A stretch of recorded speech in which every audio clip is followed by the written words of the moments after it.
Você está agora no Submundo.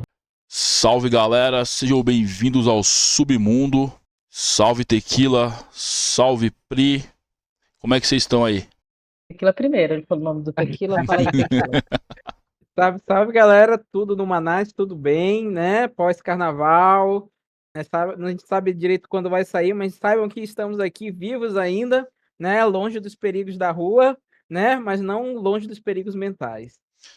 O Submundo não morreu e vai ter mudança aí, né? A gente vai gravar um vídeo por mês aí e o foco é focar na qualidade, né, dos assuntos, pra gente poder aprofundar mais tudo, ter mais tempo e não se desgastar. Então, provavelmente esse episódio aqui vai sair só em março, né? É o seguinte, né? Eu queria perguntar pra vocês aí, se vocês tivessem aí, fossem projetar uma persona sua aí, o que seria, né? Um espírito heróico aí, qual do passado ou do futuro mesmo? Qual persona você acha que você despertaria? Eu consigo pensar nas coisas mais absurdas do mundo, assim. Tipo, desde do ser mais preguiçoso aquelas. Boa pergunta, não sei, hein? E você, Cara, Tequila? Às vezes eu acho que uma coisa meio Tsunade. Já chega quebrando tudo Ser na porrada. uma Não que eu guerreira. faça isso, tá, gente? Eu não sou.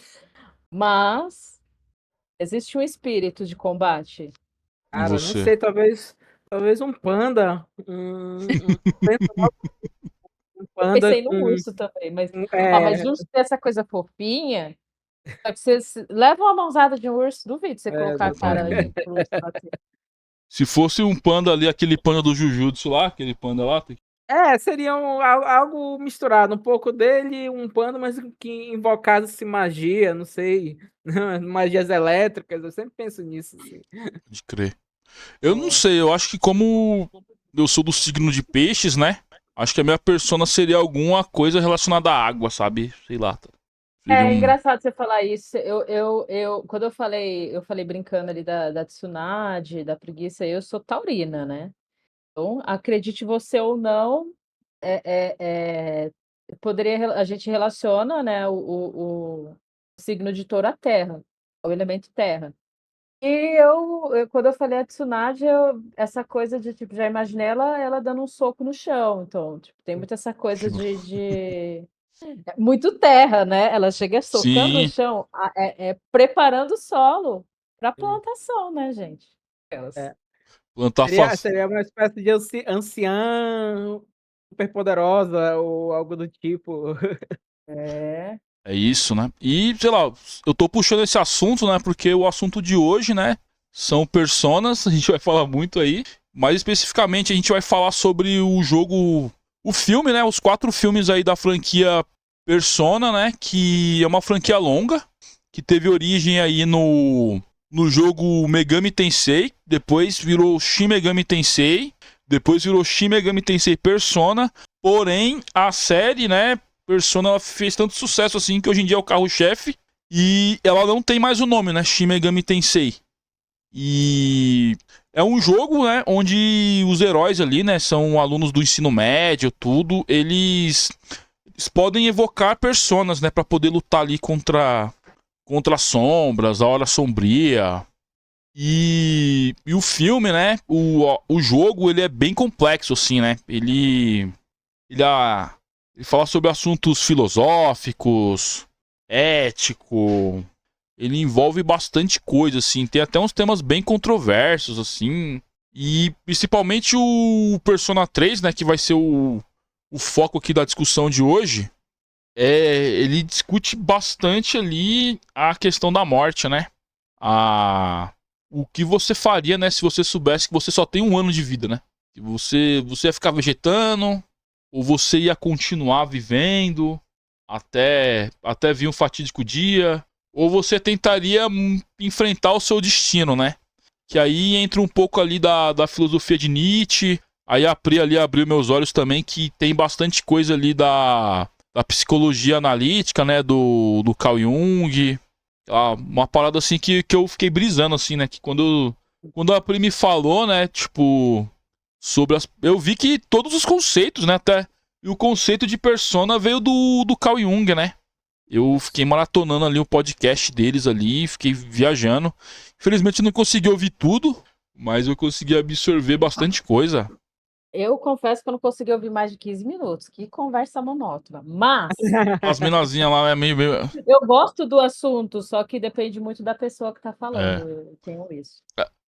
É. Eu assim, quando eu comecei a assistir Persona, eu ainda não tinha associado o nome, né, à coisa. E achei que se tratava de uma coisa bem X. Não joguei os jogos, tá? Quem é viciado nos jogos aqui é o Chogs. Vai desse lado, Chogs. É viciado em joguinhos de Persona. Eu não sou de jogar, acho que quem já escutou outros episódios do podcast sabe que eu sou a única não gamer daqui dessa turma. Mas eu assisti 2 filmes, eu comecei a assistir o terceiro hoje, eu acabei me atropelando aí nos tempos, esqueci de assistir na quarta-feira. Mas eu assisti 2 filmes, comecei o terceiro, quero terminar, mesmo não tendo assistido todos, mesmo a gente já tendo gravado aqui. Quero terminar de assistir, porque eu achei muito interessante. E aí, quando comecei a assistir, eu fui me deparando com esses conceitos do Jung mesmo, né? E tudo, absolutamente tudo ali nos filmes tem associação com a psicologia. Eu não sou psicóloga, eu sou só uma curiosa que curte o assunto, né? Faço terapia com o método junguiano, que é um método que eu gosto bastante, e que vai muito de encontro aí dessa grande salada simbólica, né? Porque o Jung, ele tem esses estudos de simbologia muito fortes, e em determinado momento ele começa a misturar várias coisas, e por isso até muitos estudiosos não curtem o Jung, mas eu acho que, para mim, ele é muito genial justamente por isso, por ter tentado encontrar alguns significados, né? Acho que é muito uma coisa muito semiótica também e psicológica, de certo modo. E aí, quando eu comecei a ver o conceito persona, né? E no início do primeiro filme ele já explica o que é persona, justamente segundo Jung, né? Persona é a máscara social que você cria para poder lidar com as pessoas, né? Não é algo ruim, mas às vezes é tipo uma personalidade mesmo que você cria para o mundo, né? E que não necessariamente é o seu eu puro, né? Às vezes você encontra maneiras de lidar com determinado tipo de pessoa, né? Se você é um pouco mais extrovertido, mais introvertido com essa pessoa, se você é um pouco mais raivoso em determinados momentos, só que isso também faz parte de você, né? Não é algo que é separado de você. É uma máscara, mas que também pertence a você. E eu acho que o filme ele traz isso muito bem, que você vai entendendo só depois que você vai assistindo os outros filmes, né. No segundo filme já trouxe mais respostas, que eu achei muito interessante, inclusive, eu não vou comentar agora para não queimar a pauta, o Chogs vai orientando a gente aí, ele vai entregando cada vez mais informações e cada vez mais você vai entendendo que está completamente dentro do universo do Jung. Então eu tenho certeza que o roteirista desse filme estudou muitos conceitos do Jung para poder fazer esses filmes. E não só o roteirista dele, mas existe toda uma construção narrativa dentro do universo, né, das histórias, do storytelling, que também usa esses conceitos, os conceitos de arquétipos, né? Existem os arquétipos estruturais, persona é um tipo de arquétipo estrutural, e tem outros tipos de arquétipos que constituem ali meio um personagem pronto, né? Que você insere ali determinada história, diga-se de passagem. Então, tem o arquétipo do herói, tem o arquétipo da mãe, tem diversos arquétipos aí que inclusive, tem gente que acredita ser capaz de trabalhar esses arquétipos em si, para poder puxar determinadas coisas. Enfim, tem todo um aparato psicológico aí que eu não vou nem me atrever a tentar explicar, porque É bem... eu posso falar muita merda. Eu até comentei com o Tiogs, né? Se a gente tivesse mais tempo, a gente teria trazido um psicólogo junguiano para poder, Junguiano. né? Seria massa. Mas como a gente acabou tendo esse start aí já muito próximo da gravação, a gente preferiu seguir com a gravação. Quem sabe em algum outro momento a gente aprofunde nisso, né? Isso, Assim, para mim até tem uma dificuldade de encontrar os psicólogos junguianos, assim, porque é bem analítico, assim, a análise. Só situando e conectando um pouco das coisas que a Pri trouxe, o Jung, quando ele começou a construir essa teoria, porque ele era discípulo do Freud, né? Tinha muito disso, e o Freud, quando ele trata dos conteúdos do inconsciente, ele trata muito no campo da individuação, no campo da individualidade. A individuação já é um conceito do Jung, da individualidade. Por isso que ele vai trazer certos, né, certos elementos da estrutura psíquica. Isso é o Freud, que são o ego, o superego e o id. O Jung ele faz essa conexão a partir também dessa simbologia das culturas. O Jung estudou muitos tipos de culturas diferentes, né? E o próprio conceito de arquétipo ele é construído a partir disso, porque ele identificou, por exemplo, em diversas culturas a presença dos mesmos símbolos. Por exemplo, né, a cobra grande, né? Na cultura nórdica você tem, né, eu não sei, eu não vou saber o nome, depois vocês coloquem aí nos comentários, né? Mas você tem a cobra que leva ao fim do mundo, né? Nórdico. Né? Na cultura indiana, você tem outro tipo também de cobra grande. Na cultura medieval, você tem o dragão, né? Que tem essa questão, né? E o próprio dragão chinês, o dragão japonês, ele tem também esses outros elementos aí que vão se conectando, né? Vão fazendo parte, né, desses processos aí. Caiu minha câmera aqui, mas eu vou continuar É isso que eu ia falando falar para agora. Eu não não perder consegui o beleza. fio ver da, porque você estava falando tão bonito. o fio da meada, né? Então, todos esses arquétipos ele reuniu para construir, né, a partir disso daí um conceito. São arquétipos compartilhados naquilo que é entendido como inconsciente coletivo. Ou seja, ele amplia um pouco a noção do inconsciente, que é o quê? Que é esse conjunto de elementos, de emoções e de expressões que a gente acha no meio coletivo. Então, o Jung ele trabalha essa relação do indivíduo nessa interação já coletiva, né? Histórica, temporal e atemporal. Também tem isso também. É como se esses arquétipos, eles, né,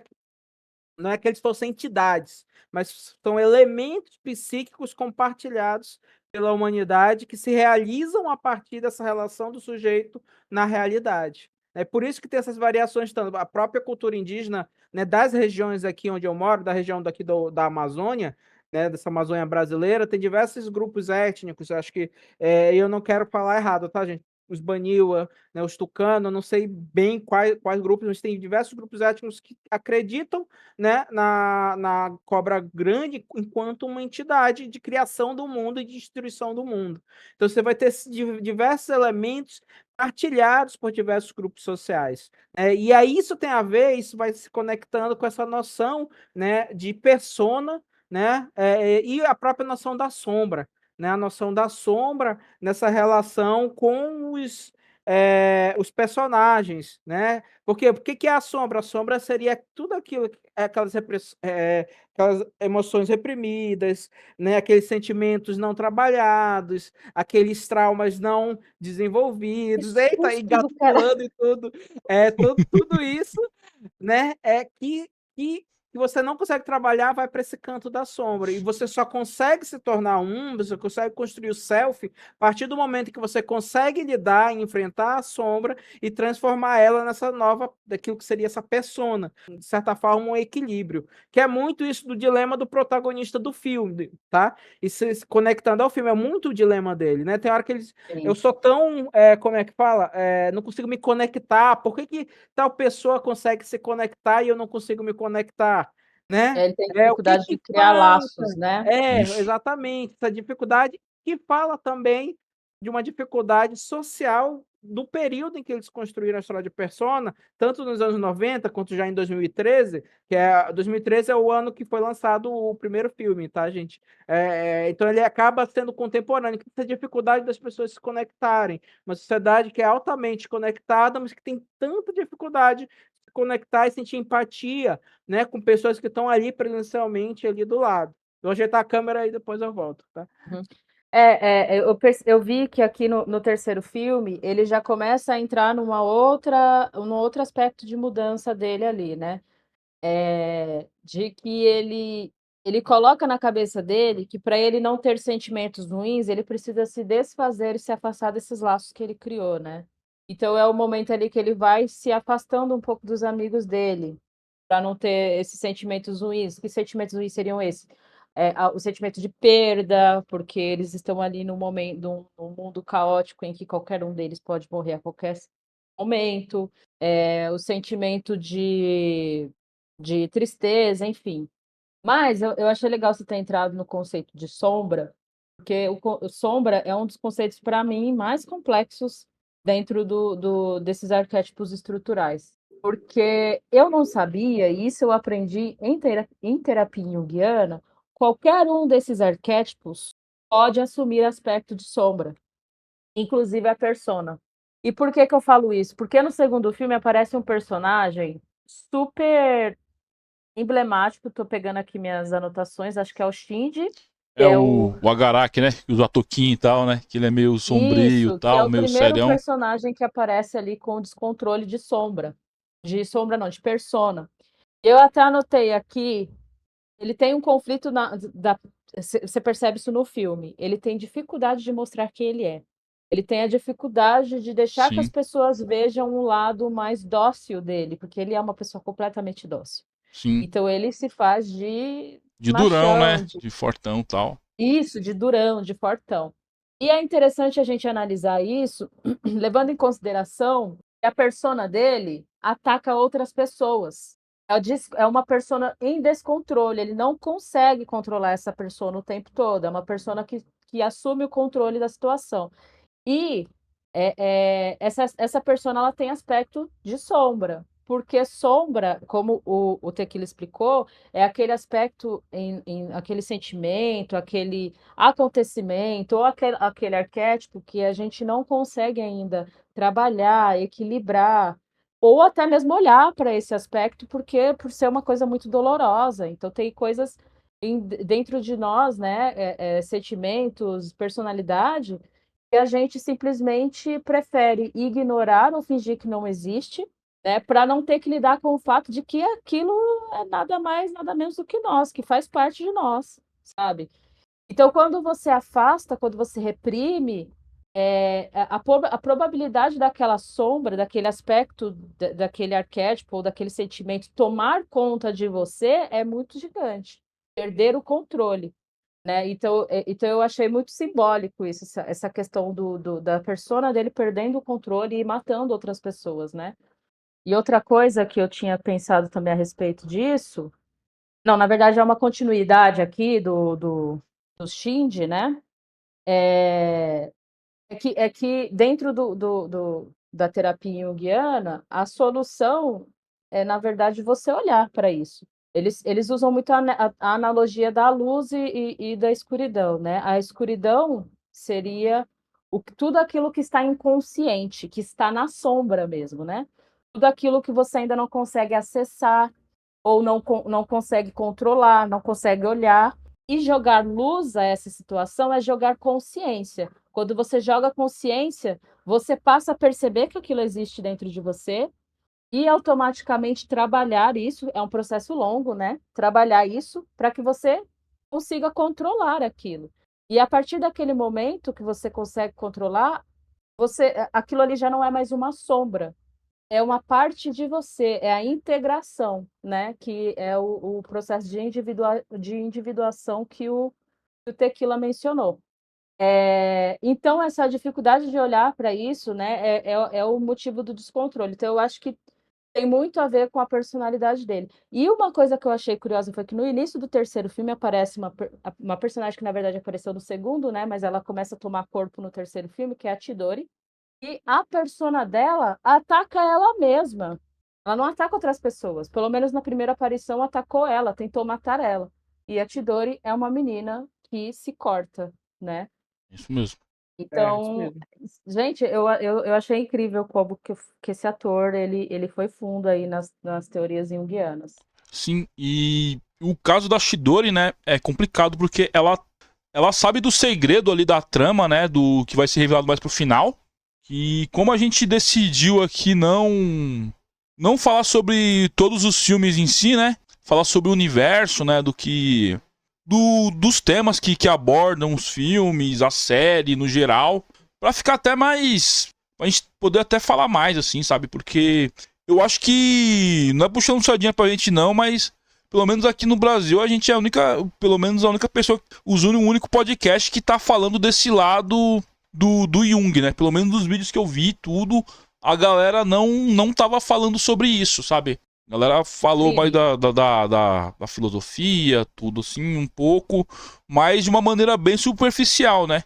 Então, eu tô querendo trazer um diferencial aí, que é trazer esse aprofundamento, né? E lembrando que todo mundo aqui, a gente não somos psicólogos, não somos filósofos, somos entusiastas, a gente só tá falando o que a gente percebeu, né? Os temas que a gente tá percebendo. E o caso da Chidori, né, é que ela... Posso dar spoiler, tudo? Tem algum problema? Acho que sim. Fica à vontade. não- Aqui a gente é sempre spoiler free. A Chidori, né, ela já sabe toda a verdade, né? Do porquê que as pessoas estão sofrendo o síndrome da apatia, o que tá acontecendo, o porquê da hora sombria. Porque na real, né, é uma deusa, né, que vai reencarnar, que vai trazer o fim do mundo, entendeu? Então, você não tem muito... como você vai contra um deus, né? Você vai contra... Entendeu? Então, ela só aceita, né? Ela só aceita e não só aceita, né? É mais ou menos como os arautos do... Não sei se esse é o nome, né? Dos seguidores do Cthulhu, que querem trazer ele. Acho que o Tequila que manja mais, sabe? Ela começa a agir ativamente pra trazer a deusa de volta e trazer o fim do mundo. Então, ela meio que desiste de viver. E quando ela começa a ter o contato, né, com o Junpei, né? Que o Junpei começa a se preocupar com ela, começa a cuidar dela. Ele se esforça ativamente ali pra conseguir, né? Que no começo ela não tava nem aí, né? Tipo, acho que o Junpei é meio que um Norman ali que se apaixonou por uma gótica. Sim, É mais ou menos isso. completamente. E ele começa a cuidar dela, tudo, né? E ela faz parte de um grupo maior, né? Chamado Strega, que vai contra o Cis, né? Que é o Cis é o grupo dos heróis, né? Que a gente até meio que tá queimando a pauta aqui, daqui a pouco eu volto um pouco. Enfim, que o Strega é o grupo de vilões ali que eles estão querendo trazer o fim do mundo, né? Que é a deusa Nyx no mundo para trazer o fim do mundo. E o Cis, ele quer impedir isso, né? Eles querem impedir o fim do mundo. Então, só que esse relacionamento da Chidori com o Junpei meio que dá uma cisão no grupo, né? E uma coisa interessante que o poder da Chidori, né, é o de cura. Ela emana vida. A persona dela emana vida. E como ela tá totalmente apática, como ela tá totalmente, sabe, ela tá agindo contra a persona dela, né? Porque ela tá na apatia, ela não quer viver, sabe? Então, a persona dela começa a atacar ela por esse motivo também, sabe? Porque Ela ignora a essência dela, né? Exatamente. Ela se entrega aos impulsos autodestrutivos dela, é isso? Exatamente. É por isso que a pessoa não ataca ela. Porque na cabeça da Chidori só vale a pena, né? A vida só vale a pena se ela puder sacrificar a própria vida. E a persona dela vai contra isso. A persona dela, na verdade, é o contrário. É uma persona de cura, de cuidado, de autocuidado. Vocês né? veem como que isso entra exatamente na explicação de sombra, de aceitação, de olhar para aquilo. É incrível. Gente, é inevitável. Pra Talvez a mim, galera não assim, tenha sacado, quem não falou sobre Jung, quem não trouxe isso, porque sim, tem muitos aspectos filosóficos, tem muita questão de tragédia grega, como o Thiago também tinha comentado, mas isso daí tá gritando na trama. Carl Jung, sabe? Não tem como falar de persona sem falar do cara.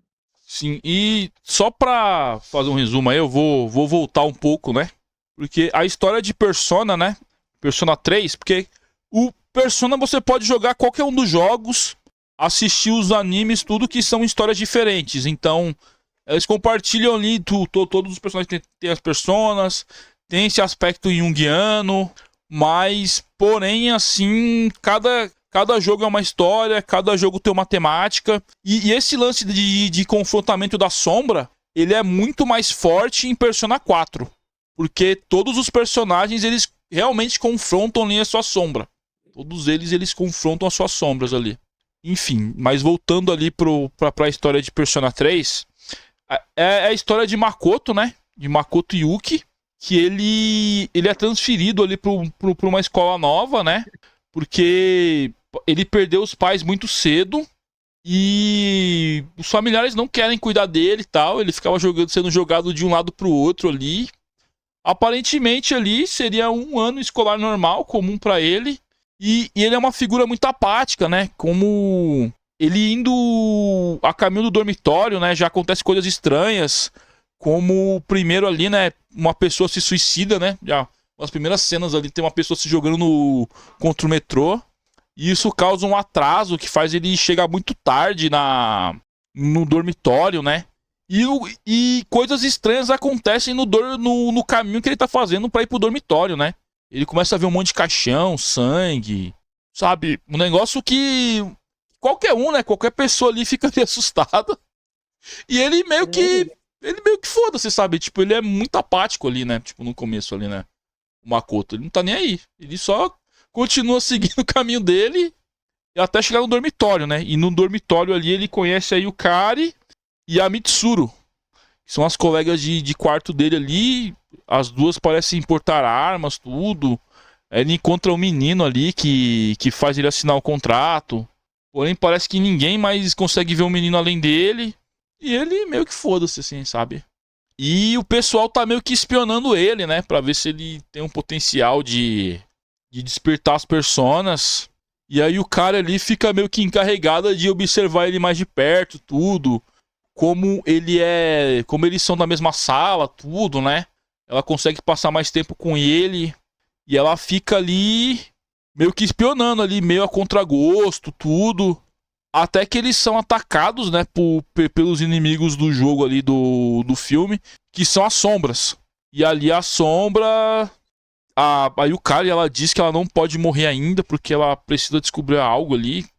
Ele meio que fala a parte, que ele fala, você tem tanto medo assim de morrer, sabe? Tipo, ele meio que não se importa, né, com a própria vida, com ninguém ali, por enquanto, né, tipo, aparentemente. Porém, né, quando ele vê a Yukari em perigo, né, sendo atacada pela sombra, ele acaba no impulso desesperado ali, né? Que ele lembra ali do acidente que matou os pais dele, tudo. E ele acaba protegendo a Yukari, né? E a persona dele, né? É bem simbólica, né? Que é a persona do Orfeu, né? Que a história do Orfeu é a história do cara que gostava da esposa dele e tudo, né? E ele perdeu a esposa dele justamente porque ele não podia olhar pra ela, né? Pra poder salvar ela do inferno lá, né? Do mundo de Hades e tudo. E no último momento ele olha pra trás, né? E se você for ver, né? A persona dele faz muito sentido, né? O Makoto ele ter essa persona, né? Porque parece que ele é apático justamente por causa do trauma dele, né? Que ele tem, né? Ele sente muito, na verdade, né? Ele é uma pessoa muito sensível. Isso. Eu achei legal que ela tanto tem medo, ela não só tem medo de morrer, como na hora de.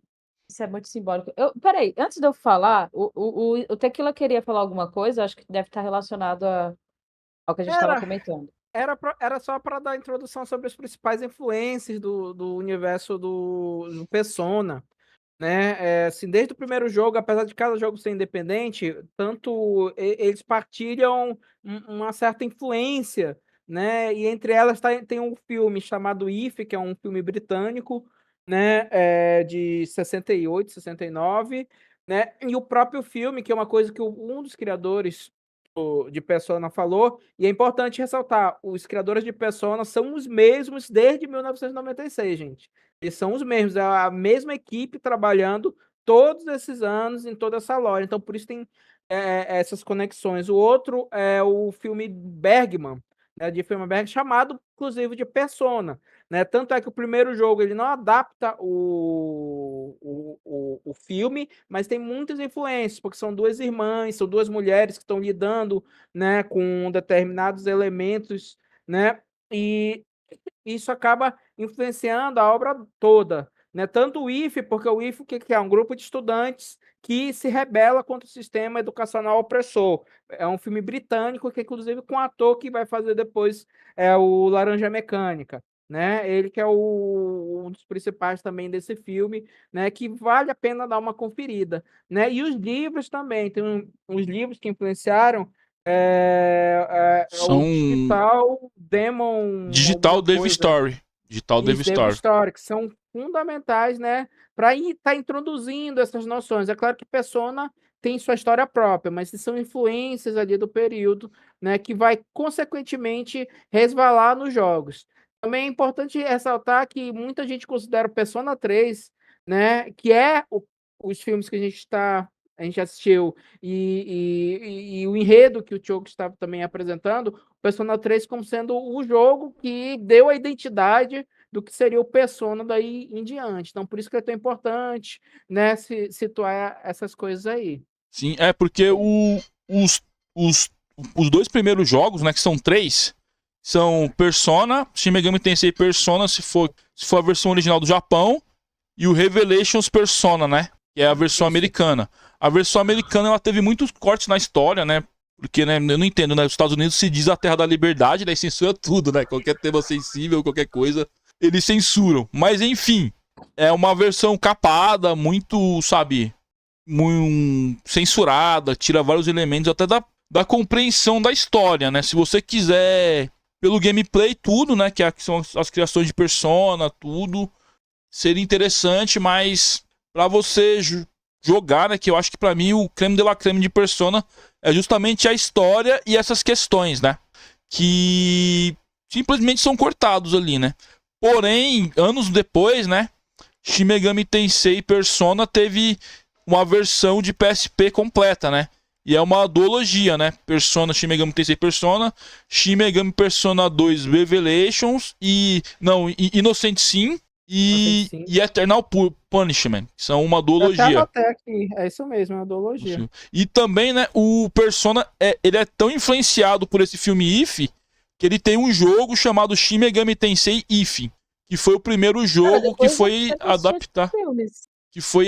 ali pro ambiente escolar, sabe? Foi primeira tentativa de trazer o universo de Shin Megami Tensei para o ambiente escolar. Muita gente diz que é o precursor de Persona, né? E é importante entender por que que isso é fundamental, porque a gente está vivendo ali nos anos 90 no Japão, e no mundo em geral, um problema educacional muito presente, que é o quê? Você está transitando de um tipo de educação extremamente opressora para um tipo de educação progressista. Isso no mundo, tá, gente? E no Japão, essa educação mais tradicional, mais opressora na Ásia ali, principalmente ali na Ásia, né, mais não sei dizer, mas ali do leste asiático, né? Boa parte do leste não, do leste asiático, boa parte, né, da educação ainda era uma educação tradicional, inclusive com violência de professores contra alunos, né, de professor bater em aluno, né? E está transitando, né, para um tipo de educação extremamente tecnicista, o que causa até os dias de hoje, né, entre a juventude, um nível de ansiedade, de estresse, de problemas emocionais alto.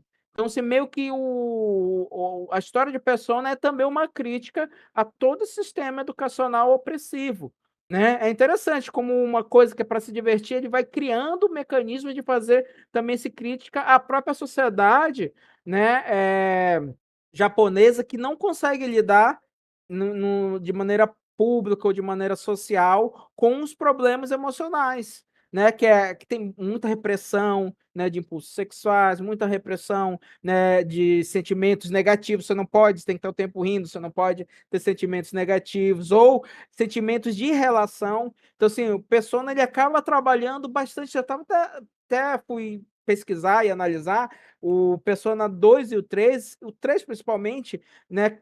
e influenciado, né, por jogos de simulação de vida e tal, traz esses lances de relacionamento, como isso vai interferir na própria gameplay do jogo, né? Que isso também já é uma tentativa de introduzir elementos de se você criar simulações, porque quando você cria simulações de relacionamento, você cria mecanismos e instrumentos para poder se relacionar com as pessoas, né, na vida real. Então, assim, isso é até uma maneira que os criadores pensaram de tentar desenvolver, né, esse lado mais social, né, para que a pessoa não fique ali presa o tempo todo só no jogo, né? Eu acho que eles tomaram muito cuidados, assim, de verdade, assim. Eu acho admirável o trabalho que a Atlus tem, né, com a série Persona nesse sentido. Não à toa que isso reúne uma comunidade global em torno do jogo até os dias de hoje, né? Porque ele realmente ele lida com elementos que são partilhados comum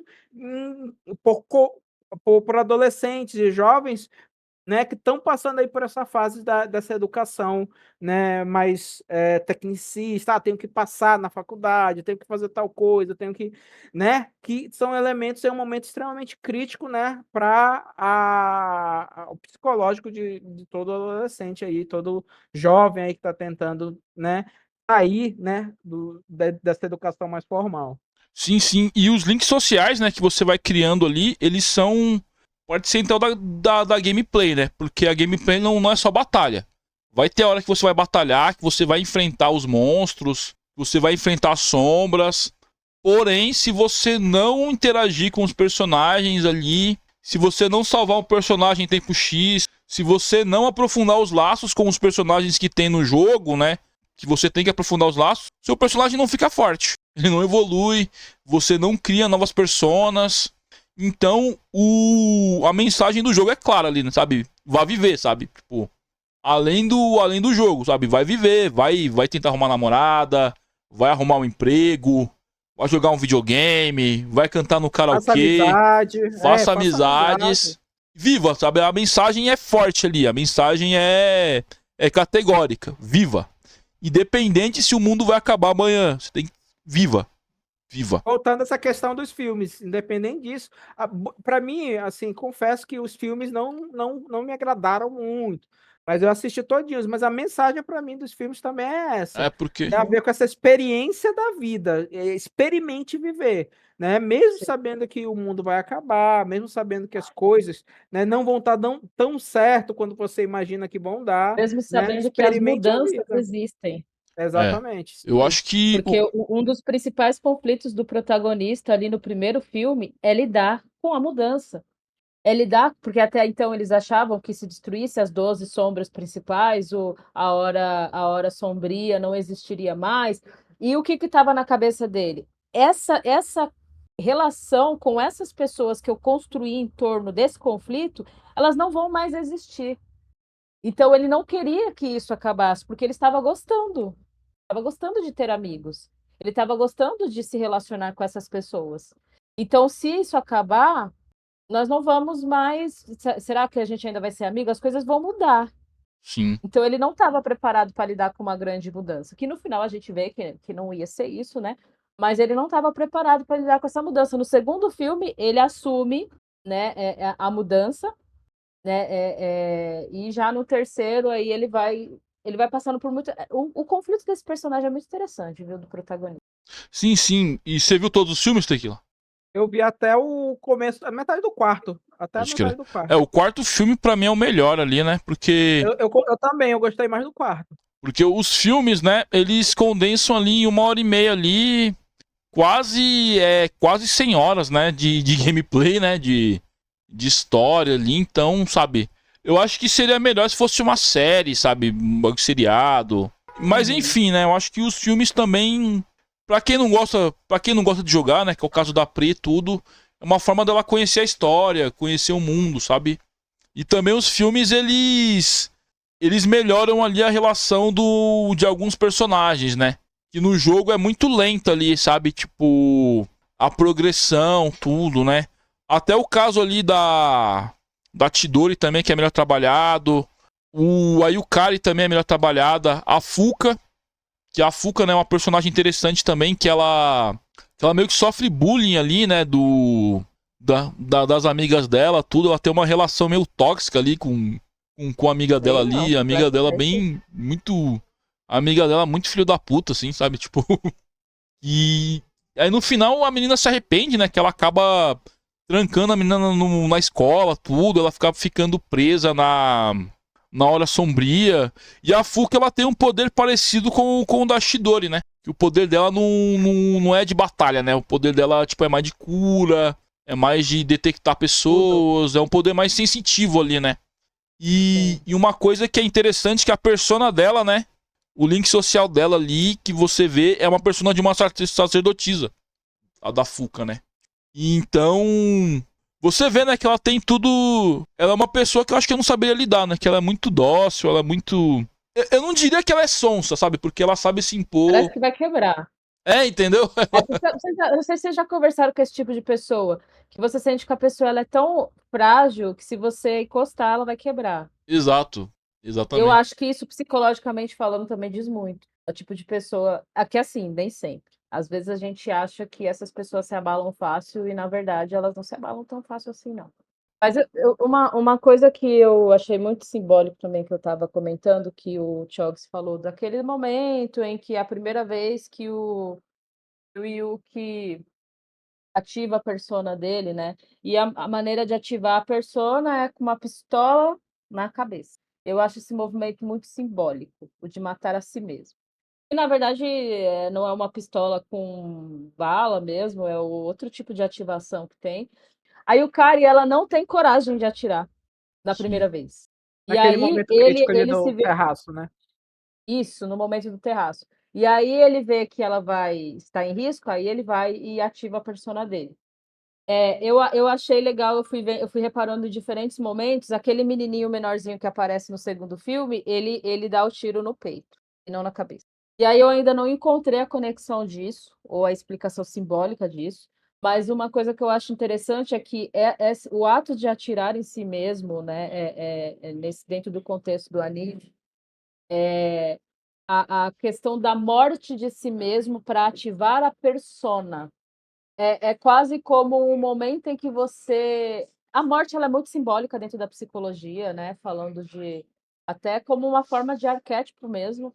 Eu não sei se esse conceito veio diretamente do próprio Jung ou se ele só utilizou esse conceito e trouxe para outra coisa. Talvez seja um conceito até filosófico que ele utilizou na psicologia, mas que cabe muito bem essa questão da morte de si, de quando você morre psicologicamente, sabe aquele período que você passa por um momento terrível psicologicamente falando, você sente aquela fossa, aquele sintoma horrível, sintoma não, aquele sentimento horrível, e que você fala: "Cara, parece que eu tô morto por dentro".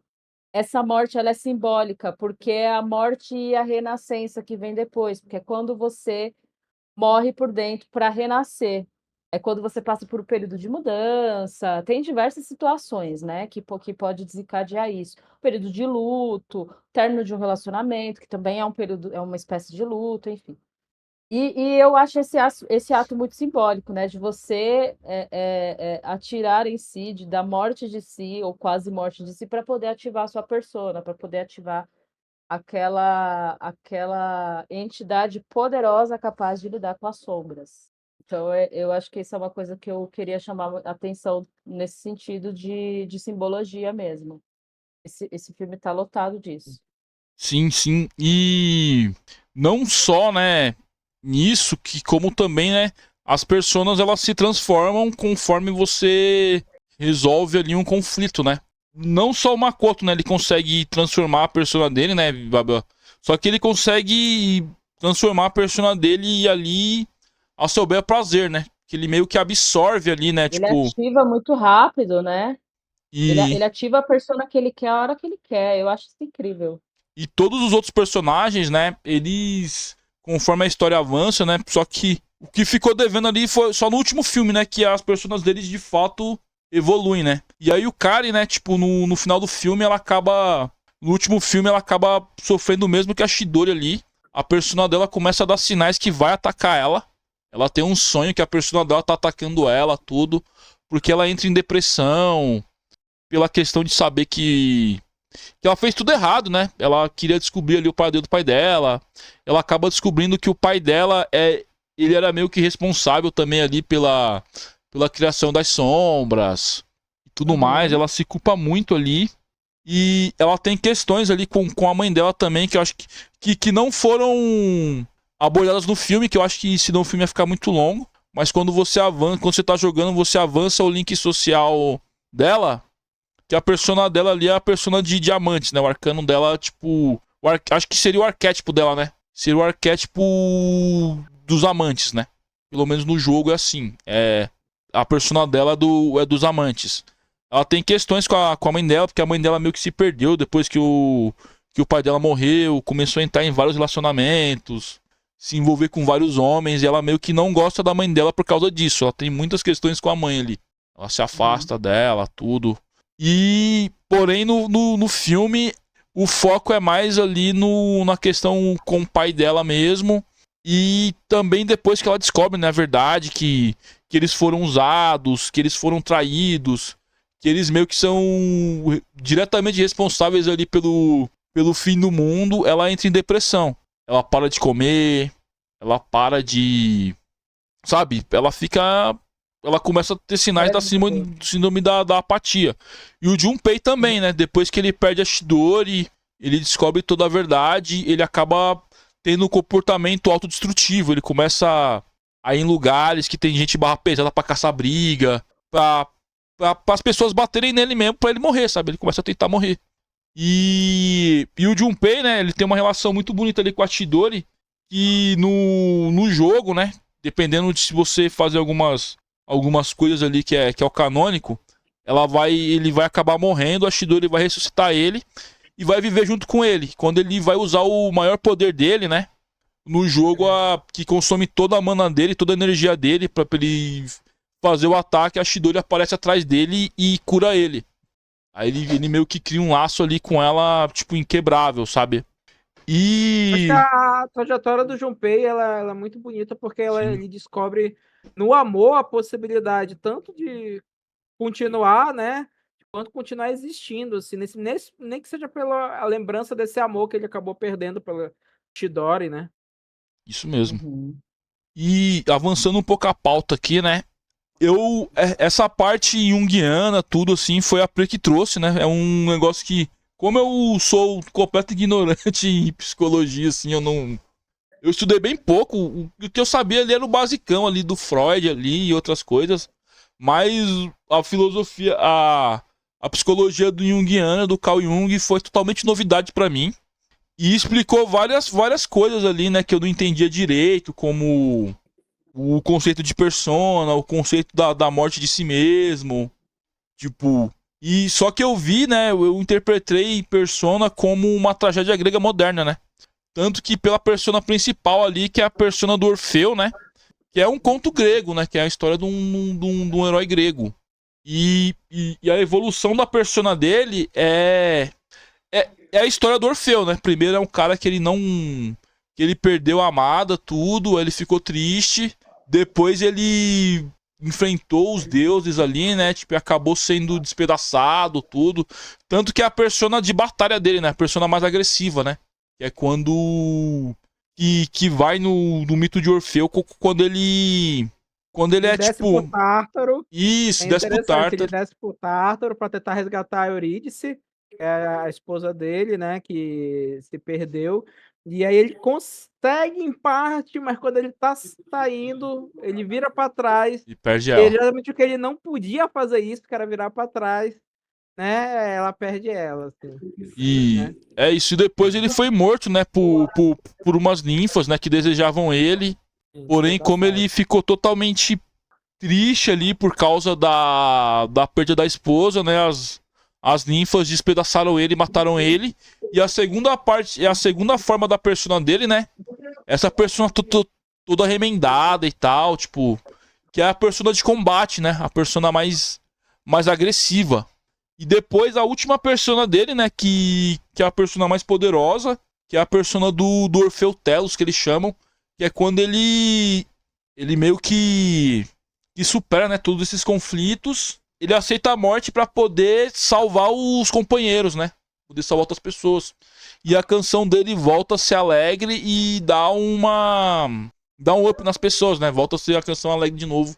Ele cantava quando a esposa dele estava viva. E toda essa trajetória é muito interessante, né, cara? Muito...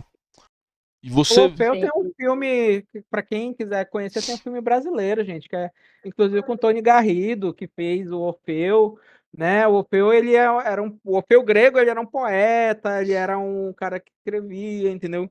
Mas vale a pena o filmezinho, sabia? Ele até foi cotado pra Oscar, não chegou a ir pro Oscar, não, ele só foi cotado. Sim. Mas vale a pena dar uma conferida para entender um pouquinho melhor a história do Orfeu, né? Que se relaciona com a história mesmo do Persona que tá aí, que a gente tá falando. Mas assim, a ideia do universo também está relacionada a uma tragédia grega, ela não está errada também, porque os conceitos de arquétipos, eles também foram tirados de muitas histórias gregas, né? É uma das bases de pensamento filosófico mesmo da psicologia. Sim. Tanto é que muito da psicologia analítica, da psicologia junguiana, ela se dá com base em estudo de contos mesmo. Tem um livro completo sobre o arquétipo da mulher selvagem, que provavelmente vocês já ouviram falar, porque isso daí é um meme do caralho, que é o Mulheres que Correm com os Lobos. E é muito bom, eu li esse livro, não li todo ainda, porque esse livro não tem como você ler todo, ele é um livro que você tem que ir digerindo com o tempo. Então você vai lendo por partes. Mas ele é um livro que compila diversos contos de diversos lugares, sabe, do mundo. E não são contos, né, que às vezes estão escritos. A pesquisadora é Caroline Spincola, acho que o nome dela é esse. Enfim, essa pesquisadora e psicóloga junguiana, ela fez um estudo de captar a origem de todos esses contos e de relacionar com o arquétipo da mulher selvagem, né? E é muito foda, é muito foda. Tem gente que tece diversas críticas a esse livro. Eu acho que a galera ainda não entendeu que esse livro não se trata de feminismo, ele se trata de psicologia, né? É nada mais, nada menos do que psicologia. É um arquétipo, é o estudo de um arquétipo. Mas também pode ser associado ao feminismo, tá, gente? Até porque está falando da libertação feminina, da não domesticação da mulher, né? Tá falando do aspecto selvagem da mulher, do aspecto não domesticado. Mas, enfim, é muito interessante esse estudo de arquétipo, porque ele usa, assim, os contos. Então, os contos gregos, as tragédias gregas, a mitologia grega, ela é muito estudada até hoje, né? Tanto por questões de storytelling, de narrativa, quanto de arquétipo, que está tudo relacionado. Não tem como falar de uma coisa sem falar de outra. Então, é isso também, né? Até você trouxe também alguns conceitos de filosofia, e que também foi usado pela psicologia, e que também faz todo sentido. Eu vou até me aprofundar mais aí. Que eu acho que o mais forte ali, né? O conceito ali é a filosofia de Nietzsche, né? Que é um dos pilares da filosofia dele, que é o conceito de amor fati, né? Que seria o amor fati? É a aceitação radical da vida. Não é só você só amar sua vida quando ela tá boa, sabe? É você amar todos os aspectos da sua vida, os bons e ruins. E isso pra mim fica claro, né? Quando eles têm que fazer a escolha, né? Ou aceitar a morte, tipo, esquecer tudo que eles viveram até ali, né? Esquecer da relação deles, ou continuar, fortalecer o laço e tentar impedir a deusa, né? Tipo, o Anix até o fim, lutar até o fim. E eles escolhem lutar até o fim, que é aí quando a persona de todos, além do Makoto, evolui. A persona da Fuka, a persona do Akihiko, a persona do Ken Amada também, que a gente acabou não falando dele, né? Mas também aqui a gente não vai falar de todo mundo, porque senão já ficaria horas falando aqui, né? Ele é muito longo. Muita coisa para falar, gente. Eu tenho certeza que se a gente se aventurar a trazer um psicólogo junguiano para poder falar sobre esse filme, a pauta virá outra também e vai longe. Então a ideia também é deixar vocês curiosos também, tanto para quem tem receio, né, de jogar, né, tudo, Ou então, se você não gosta de jogar, fala, não vou jogar, não quero. Pelo menos assista aos filmes, né? Acho que pelo menos assiste os Um filmes. conselho que fica que é que se você que estiver ouvindo é psicólogo ou estuda psicologia, assista os filmes. Isso, pelo Sério. menos assista. Enfim. Já traça análise de todos os personagens. Aí Tem você um- se aventura. Se Tem quiser, um- É um inclusive, banquete, né? se quiser, inclusive, falar que É, todos os pode falar. personagens estão ligados a um único indivíduo, tá permitido também. Porque eu fiquei pensando, será que cada um ali representa um arquétipo? E às vezes e às vezes São- não é, e tá tudo bem. Porque no jogo, né, tipo, você faz a jornada dos 12 arcanos maiores, né? Você vai todos os arcanos, você vai encontrar todos os arcanos ali. E pra você conseguir criar, né, a persona do Orfeu Telos, pelo menos no jogo, você tem que ter todos os links sociais maximizados, todas as personas máximas e fazer as fusões, né, que é uma mecânica do jogo ali que você pega uma persona, funde pra criar outra. Olha aí, Enfim, você viver. É. E você falou dos arcanos, outra questão interessante. Para quem não conhece, não sabe, os 12 arcanos maiores aí refere-se ao baralho de tarô, né? Enfim, muita gente conhece, eu acho que é uma coisa que está super em alta ultimamente, mas se você não conhece, tarô é uma forma de oráculo, né? É uma coisa bem relacionada ao mundo espiritual. E eu não vou nem falar a origem, porque eu nem sei, porque tem diversos tipos de tarô. Tem tarô celta, tem baralho cigano, enfim, eu não manjo disso. Mas, na maioria deles, a estrutura é a mesma. Então, tem os arcanos maiores e os menores, e os maiores são 12. Os menores eu não sei quantos são. Mas a sombra, as 12 sombras que eles falam ali nos filmes, elas têm essa representação dos 12 arcanos maiores aí do tarô. E assim, né? Aquele menino que ele encontra, né? Ele é o arcano da morte. Ele é o. Pera, é isso que eu queria saber. Não, agora você tocou na questão que eu estava até esquecendo, gente. Esse menininho, esse capetinha, quem é esse menininho? Eu Ele. queria assistir mais justamente para começar a tirar minhas conclusões, mas eu já estava, gente, tá, ele tá no subconsciente do menino, mas o que ele representa? Quem é esse Resumindo, menino? ele é um arauto da Nyx. Depois ele vai se transformar, ele vai virar outro personagem, que é o Ryuji. Que vai. Aparece depois, eu vi. Isso. É o mesmo olho que eles têm. Eu falei, é o menino. Isso. E aí, né? Tanto. A gente até acabou de falar, né? A Aegis, né? A Aegis é a única que vai perceber o perigo quando ele se manifesta, né? Ela vai sempre Eu falar. fiquei pensando, isso aí é intuição ou é ciúme? É um pouco dos dois, porque ela vai ter um processo de humanização, né? Ela vai conforme ela vai se envolver muito mais com os humanos, ela vai ficando cada vez mais humana. A Eggs, né? Isso. E aí vai. Robozinho. Então, assim, esse menino, então, ele é do mal?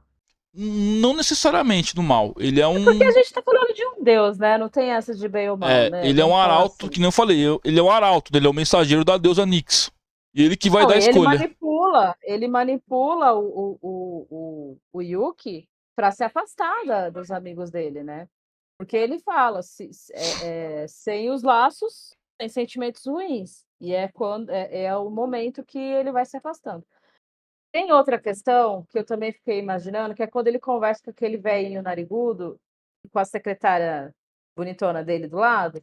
Quando ele tá nesse. Eu fiquei pensando, isso daí é um momento que ele tá conversando com o inconsciente? O que é isso? Também são agentes da Nyx ali? Não, eles são. Eu acredito que sejam um agente do inconsciente dele. Porque ele vai mergulhando ali, né? Tipo, ele vai ter a jornada e eles vão guiando ele, né? Tá. E quanto... Tem isso mesmo, quando ele fala, ele passou por um período de grande mudança, ele tá pronto pra isso. E quanto mais ele se aprofunda ali, né? Quanto mais ele estreita os laços com a Elizabeth e o Igor, né? Que é o narigudo e tal, sinistro, mais personas ele acessa, né? Ele é um NPC ali, que é um elemento do gameplay, que é onde a gente vai fazer as funções da persona. Tudo que é relacionado às personas e a Dark Hour e ao Tártaro é tratado com ele. Com os dois. E tem até o momento, né, que a Elizabeth, ela vem pro mundo real e ela começa a brincar, sabe? Tipo, ela pede pro Makoto mostrar pra ela o mundo, né? A cidade. Ela brinca no parquinho, ela joga videogame, ela come, sabe? Ela Uhum. faz de tudo, tipo.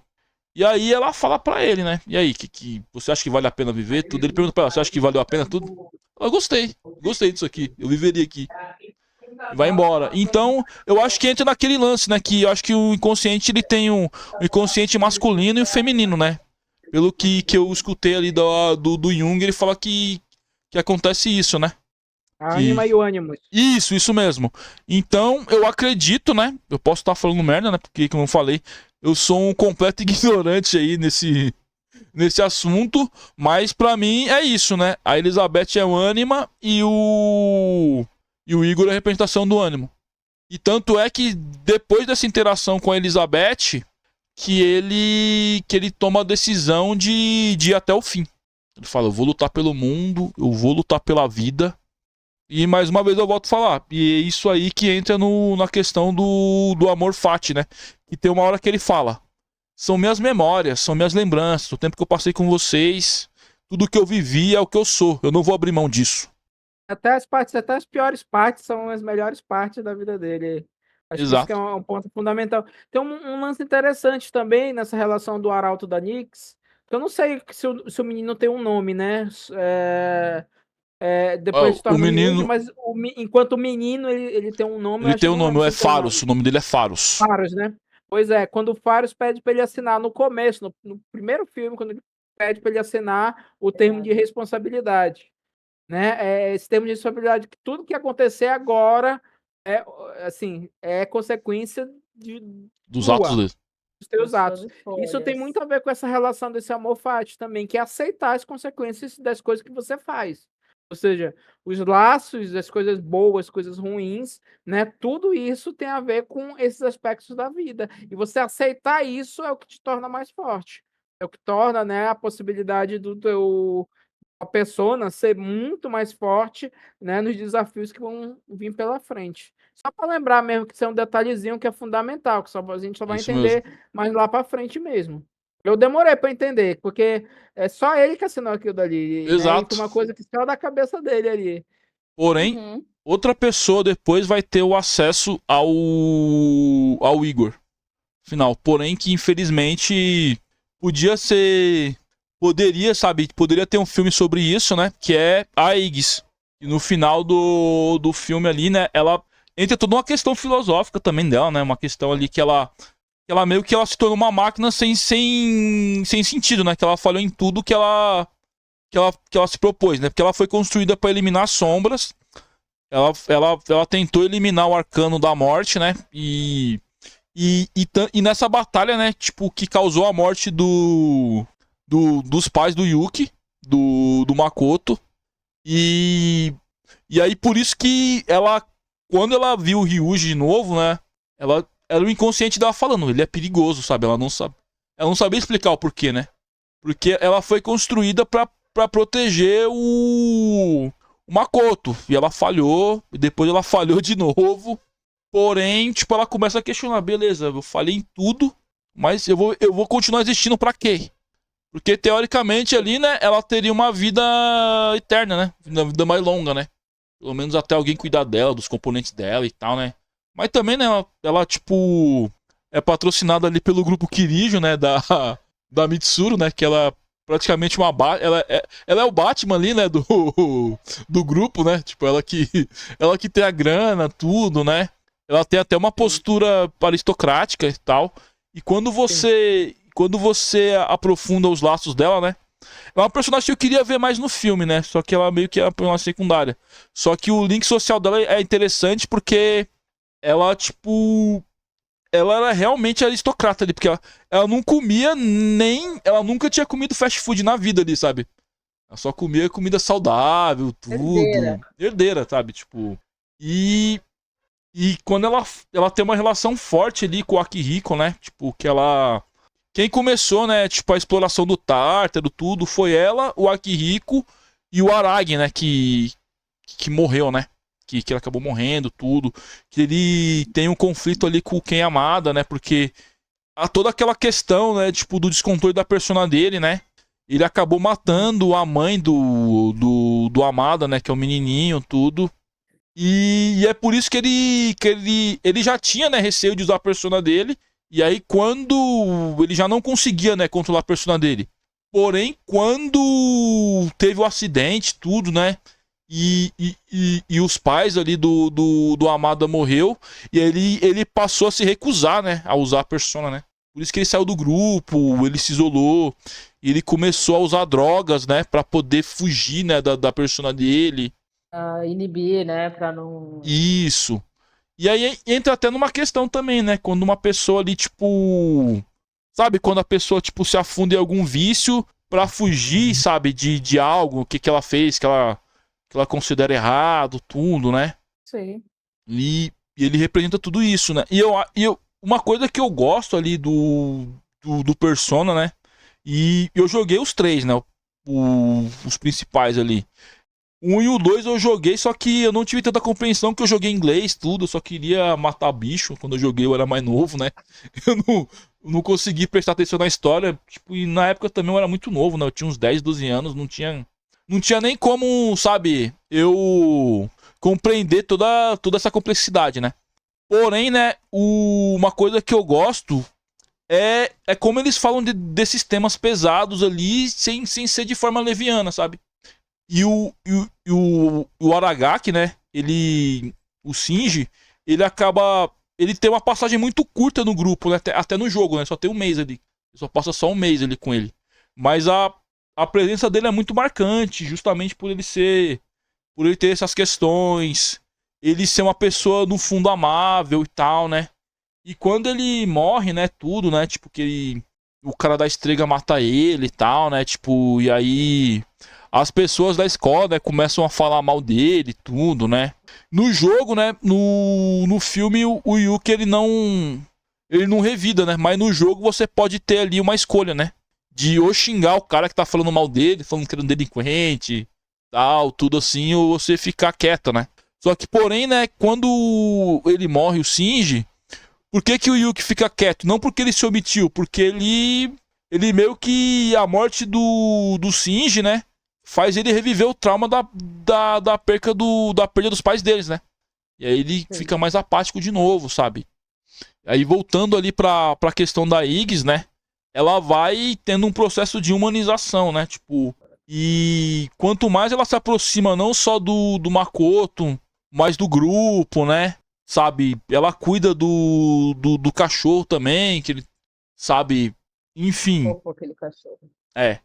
A E a Iggs, a jornada da Iggs, ela tem essa coisa interessante, porque ela consegue fazer um movimento, primeiro, de se perceber. Primeiro, ela entende que ela é uma arma, né? Ela é uma arma para matar sombra, né? Para matar, que é isso a grande crise final dela lá, né? Que ela é a grande crise dela, meu Deus, eu existo para matar. Né? Então ela começa a se questionar enquanto a isso, e depois ela faz uma jornada sobre o que é, qual é o significado da minha existência, né? Por que que eu existo? E é nesse momento em que ela começa a entender que o significado do próprio ser humano, de ser, se tornar humano, é você sentir essa relação de vida, experienciar esse sentimento, né, em relação às coisas, em relação ao cachorro, em relação ao próprio Makoto, né, em relação ao nosso próprio protagonista, assim, como ela começa a desenvolver, né, porque quando ela começa a sentir isso, você perceber, ela começa a sentir culpa, né, a sim, culpa por ter falhado, a culpa por não ter alcançado tudo que ela deveria ter alcançado, né, e é interessante porque no final dela, né, Chugs, ela meio que vira, né, a guardiã da memória, né, do próprio protagonista. isso. É, Isso mesmo. ela fica com o protagonista até o final, Isso. no E filme. ela. Então, assim, a jornada dela é interessante porque tem a ver com, né, aquela coisa do transhumanismo. Uma máquina que vai se tornando consciente, se torna mais humano até do que os próprios humanos. Isso. E ela é a única que não esquece, né? Porque Exatamente. tinha aquela questão, né? Quando eles derrotassem a Nyx, né? Eles iam conseguir impedir o fim do mundo, mas eles iam esquecer, né? Eles iam esquecer de tudo que eles viveram. Então ela foi a única, talvez por ela ter essa questão do transhumanismo e tal, né? Dela não ser necessariamente humana, ela ser uma máquina, ela não esquece. Ela é a única que lembra de tudo que o grupo fez, tudo. Só que, porém, né, antes deles se esquecerem, eles fazem um pacto de se lembrarem. E quando eles se lembrarem, o ponto de encontro é quando, na primavera, né, a caída das folhas de cerejeira e tal, né, que eles planejam se reencontrar ali, né. E todo mundo lembra na mesma hora, né, só que quando eles lembram é tarde demais que o Makoto já tá indo, né. Porque ele se sacrificou pra poder selar a Nyx, né, pra poder selar a deusa. E aí que eu acho que seria interessante um quinto filme, né? Porque o quinto filme, ele seria sobre a Aegis, né? Sobre a questão da Aegis, que é o extra do jogo, né? Que é o epílogo. Que o nome é A Resposta. Que aí a Aegis, ela vai ter acesso ao Igor e a Elizabeth, ela vai desenvolver outras personas e ela vai ter todo esse processo, né? Que aí vai ter uma parada no tempo, a Hora Sombria não vai parar. Aí, sabe? E aí ela vai se aprofundar nisso, sabe? Então, eu acho muito interessante tudo. E no final, né? Tem até uma citação que eu marquei aqui pra falar, né? Que ela fala, né? Você não precisa salvar o mundo pra encontrar sentido na vida. Às vezes, tudo que você precisa é de algo simples, como alguém para cuidar. Continuarei vivendo, não importa o que aconteça, para te proteger. E aí, quando ele morre, né? Ela decide proteger o legado dele, né? Então, Lindíssimo. é muito bonito ali o final. Eu chorei no final do jogo. E o filme também. O final do filme, tipo... Principalmente o último filme ali, né? Ele é o mais... Eu acho que Eu acho que nos primeiros filmes ali ele tem um problema que ele tenta, tipo, muito emular ali o jogo, sabe? Tipo... Apesar dele tá, tipo... Coração ali, porque era a oportunidade de ter outra história além do jogo, né? Era a Exatamente. oportunidade de aprofundar, de ter um... Eu senti tenho falta essa de sensação. conflito, Eu tenho essa sensação conflito de moral. jogo desde o primeiro filme. Aquela cena da sala de veludo lá com o Igor e com a Elizabeth. Aquilo ali é completamente jogo. Porque você tá vendo uma subjetiva do Yuki, né? Você tá vendo o que ele tá vendo. E é assim que geralmente eles fazem em jogos, né? Eu acho que Isso. teve uma dificuldade de desapegar um pouquinho do jogo, assim. Eu também acho. Senão o filme teria sido bem melhor. E já é um filme muito bom. Já são E filmes ótimos. bora para as considerações finais aí? Vamos. Bora, vamos considerar. Quem começa? Eu quero considerar uma coisa, aquelas, né? Não, gente, olha, eu vou falar pra vocês, não é o melhor filme do mundo. Eu acho que, como eu falei, dava pra desapegar um pouco mais do jogo, do aspecto de jogo, e transformar isso em uma imagem ainda melhor, mas não vou falar história, porque a história em si é muito boa, sim. Tanto é que eu achei incrível todo os conceitos simbólicos que eles trazem dentro da narrativa, dentro do universo. Tem alguns momentos que é bem corrida, eu acho que isso é uma coisa que o próprio Leão comentou, né, no grupo outro Sim, dia. sim. E é mesmo. Eu acho que teve uma dificuldade de adaptação, mas não é ruim não, sabe, não é ruim, só teve uma dificuldade de adaptação mesmo, talvez um medo até de não agradar aí os fãs, porque é um jogo, né, a princípio. Eu, Mas é isso, eu acho que assistam os filmes e façam terapia, que é muito importante, por favor. Quem pode, né, quem tem condições aí ou quem tem condições de acessar também isso de forma gratuita. A gente sabe que nem todo mundo consegue. eu acho que a falha, né, dos filmes é de ter se apegado muito ao jogo, né? Porque ele já tem uma Sim. história muito boa, personagens muito bons, então só isso bastava, sabe? Eu acho que eles quiseram muito fazer um fanservice ali, só pra bolha mesmo ali, sabe? Eu acho que poderia expandir muito mais. Porém, né, Sim. eu acho que a experiência principal de Persona seria não jogos, mas se você não gosta de jogar, ou não tem tempo, ou não gosta desse tipo de jogo, pelo menos assista aos filmes ali, né? Se você gostar de anime também. Eu acho que foi um tiro no pé porque ele é um anime, né? Tipo, ele tem muita questão do anime e tudo. Então, se eles tivessem, sabe, focado mais na história, feito um anime, a parada seria muito melhor. Porém, volto a dizer, a experiência completa, né? De você conhecer mais dos personagens, experienciar realmente ali o que é Persona, é só com jogos, só jogando. Porém, mas se você não gosta de jogar, dá pra você assistir os filmes de boa ali, que é uma história maravilhosa e com certeza você vai ter debate aí por bastante tempo ali. Você vai ficar pensando nas questões que o filme, que o jogo aborda por muito tempo. Não, tem uma outra alternativa também. Se você não gosta de jogar, assiste o Thiago jogando. Exatamente. Assim, minhas considerações finais sobre o filme, gente, é que sobre os filmes vale a pena assistir, de verdade, mesmo se você não é fã, mesmo se você não tá jogado, vale a pena assistir, você consegue ver, não tem grandes mistérios, ou seja, desde o começo a construção, né, dos filmes vão, né, te encaminhando legal, acho que vale a pena. Eu concordo com o Thiago também, acho que deveria ser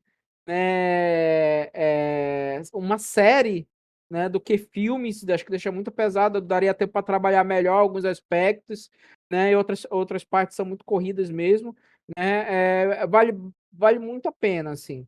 Eu acredito assim, olha só, mesmo a gente não gostando, né, do filme, a gente já trouxe bastante coisa para falar, só demonstra que tem uma história muito potente, que compartilha elementos muito, né, fundamentais sobre o que é ser humano, sobre a humanidade, sobre sentimentos, né, sobre como construir relações sociais, né, em um mundo que está extremamente mais, né, atrelado ao individualismo. Então, acho que é muito essa mensagem, tanto do jogo quanto dos filmes, são essas, assim, né?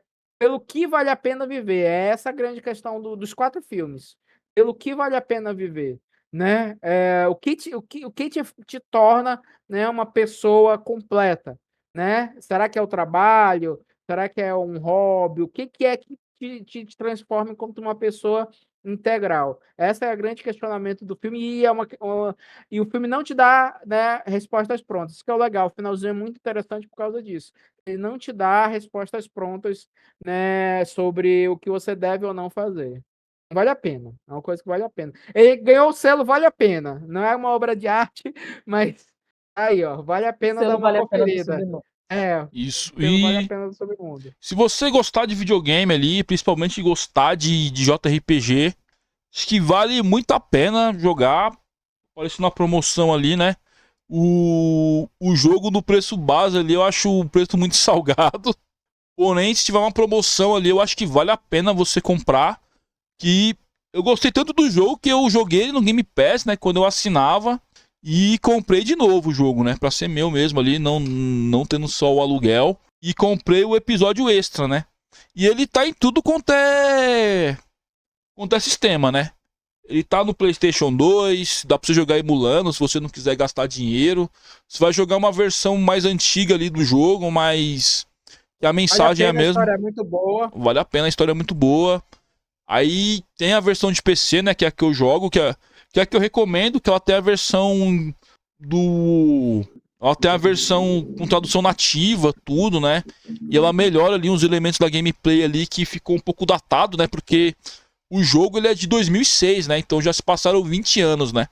Então a gente sempre discute ali na comunidade gamer ali, né? Ah, mas estão fazendo muito remake, muito, sabe, muito remaster e tal, mas é uma forma ali de revitalizar, né? E trazer o jogo para um público novo, né? É o que tá acontecendo. O Persona tá conquistando muitos fãs aí, inclusive eu também sou fã. Eu sempre gostei, né? Agora que eu consigo compreender melhor, assim, eu gosto mais ainda. Eu acho que um problema também dos jogos, né? Não terem tanta adesão, principalmente aqui no Brasil, é por não terem a tradução, né? Demorou muito ali pra eles trazerem a tradução, né? Oficial, tudo, sabe? Nem muita gente ali vai ter tempo de ficar colocando patch, tudo, né? Ou não quer. Enfim, né? Então, se você gosta de jogar videogame, eu acho que compensa jogar. E se você, tipo, não costuma jogar esse tipo de jogo, joga. Mesmo que você não goste, né? Você vai ter uma experiência nova, né? Eu acredito que indiferente você não vai sair, né?